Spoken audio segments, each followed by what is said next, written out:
एक दो तीन चार रेड, पांच छे ग्रीन। हाँ 6 कलर ने जी। दो कार हैं ना सरकार हो जबरदस्त। इनू हुण गलाई च कट के गलाई हुण इक्को बारी करन सारे बना के ए बनाए अच्छा जी बकरियां दी घुग्गों वाली गानी है उहदे उत्ते लगदा है। बिस्मिल्लाहिर्रहमानिर्रहीम, अस्सलाम वालेकुम, वेलकम टू न्यू व्लॉग। उम्मीद है जी तुस सारे ठीक ठाक हो। अल्लाह दा शुक्र है असीं ठीक ठाक हाँ। अल्लाह दा नाम लैके अज दी वीडियो करने शुरू।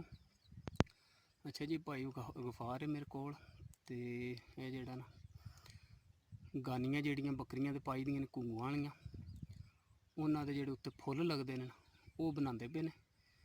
ते इन्हां कोल मैं पुच्छेआ भाई जे कोई दोस्त भरा फुੱਲ बनवाना चाहे तो तुहाडे नाल राबता कर सकदा है। ते कहंदे ने बिल्कुल जेहड़ा ना राबता कर सकदा है, कोई मसला नहीं। हाँ जी भाई गफार है कि फुੱਲ जेहड़ा उत्ते गानी दे लगदा ओह ਇਹਦੇ 'ਚ 2-3 कलर ਜਿਹੜੇ ਉਹ ਤੁਸੀਂ ਇਸਤੇਮਾਲ ਕਰਦੇ ਹੋ? पांच छे कलर ने 5-6 कलर ने। ਤੇ ਇਹਨਾਂ ਦੇ ਸਾਈਜ਼ ਮੁxtਲਿਫ ਨੇ, ਵੱਡੇ ਵੀ ਹੁੰਦੇ ਨੇ ਫੁੱਲ, ਛੋਟੇ? ਬੱਕਰੇ ਹੁੰਦਾ ਵੱਡਾ, ਬੱਕਰੀਆਂ ਦੇ ਬਰਾਬਰ ਹੀ ਹੁੰਦੇ ਨੇ, ਤਕਰੀਬਨ ਦਰਮਿਆਨਾ ਹੀ ਹੁੰਦਾ। ਬੱਕਰੇ ਦਾ ਜਿਹੜਾ ਹੁੰਦਾ ਉਹ ਵੱਡਾ ਫੁੱਲ ਬਣਦਾ ਹੈ, ਦੂਜੇ ਜਿਹੜੇ ਨਾਰਮਲ ਸਾਈਜ਼ ਬੱਕਰੀਆਂ ਵਾਲੇ। ਤੇ ਇਹਦੀ ਕੀ ਕੀਮਤ ਹੈ ਜੇ ਕੋਈ ਦੋਸਤ ਭਰਾ ਬਣਵਾਉਣਾ ਚਾਹੇ ਤੇ ਇੱਕ ਫੁੱਲ ਦੀ? ਬੱਕਰੀ ਦੇ 300 ਤੇ ਬੱਕਰੇ ਦੇ ਫੁੱਲ ਦੇ 500 ਰੁਪਏ। ਅੱਛਾ, ਬੱਕਰੀ ਦਾ ਜਿਹੜਾ ਫੁੱਲ ਹੈ ਉਹ 300 ਦਾ ਤੇ ਬੱਕਰੇ ਦਾ ਜਿਹੜਾ 500 ਦਾ। ਆਰ ਸ਼ਾਇਦ ਤੁਹਾਡੀ ਪਸ਼ਮ ਸਹੀ ਹੋ ਗਿਆ। ਤੇ ਨੰਬਰ ਆਪਣਾ ਬੋਲੋ ਹਾਂ ਇੱਕ ਵਾਰੀ। 0348 0348 1864 1864 735 735। ਮਿਹਰਬਾਨੀ ਜੀ। ਅੱਛਾ ਜੀ, ਜਿਹੜਾ ਦੋਸਤ ਭਰਾ ਜਿਹੜਾ ਨਾ ਫੁੱਲ ਬਣਵਾਉਣਾ ਚਾਹੁੰਦਾ ਹੈ ਉਹ ਰਾਬਤਾ ਕਰ ਸਕਦਾ ਇਸ ਨੰਬਰ ਦੇ। ਤੇ ਫੁੱਲ ਮਾਸ਼ਾਅੱਲਾ ਮੈਂ ਦੇਖਿਆ ਇਹਨਾਂ ਨੂੰ ਇੱਕ ਦੋ ਵਾਰੀ, ਬਹੁਤ ਹੀ ਅੱਛੇ ਤੇ ਮਜ਼ਬੂਤ ਬਣਾਉਂਦੇ ਨੇ। ਤੇ ਡਿਜ਼ਾਈਨ ਵਿੱਚ ਸਮਝੋ 2-3 ਕਿੰਨੇ 5-6 ਕਲਰ, 5-6 ਕਲਰ ਜਿਹੜਾ ਨਾ ਮੁxtਲਿਫ ਪਸ਼ਮ ਦੇ। ਇਹ ਦੇਖਿਆ ਪਿੰਨੇ ਇਹਨਾਂ ਰੱਖੇ ਨੇ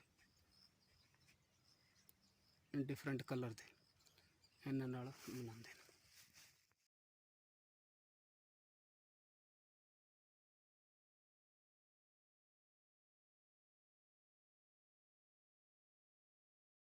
ਇਹ ਤੇ ਚੌਰਸ ਹੈ ਨਾ, ਗੋਲ ਵੀ ਬਣਦੇ ਨੇ? ਇਹਨੂੰ ਗੋਲ ਕਰਨਾ ਹੀ। ਅੱਛਾ, ਇਹਨੂੰ ਗੋਲ ਕਰਨਾ, ਕਟਾਈ ਨਹੀਂ ਕਰਦੇ। ਆਪਣਾ ਹੱਥ ਹੁੰਦਾ ਹੈ ਨਾ। ਇਹਨੇ 15 ਬੱਕਰੀਆਂ ਨੇ, ਹੁਣ 8-9 ਜਾ ਕੋਲੇ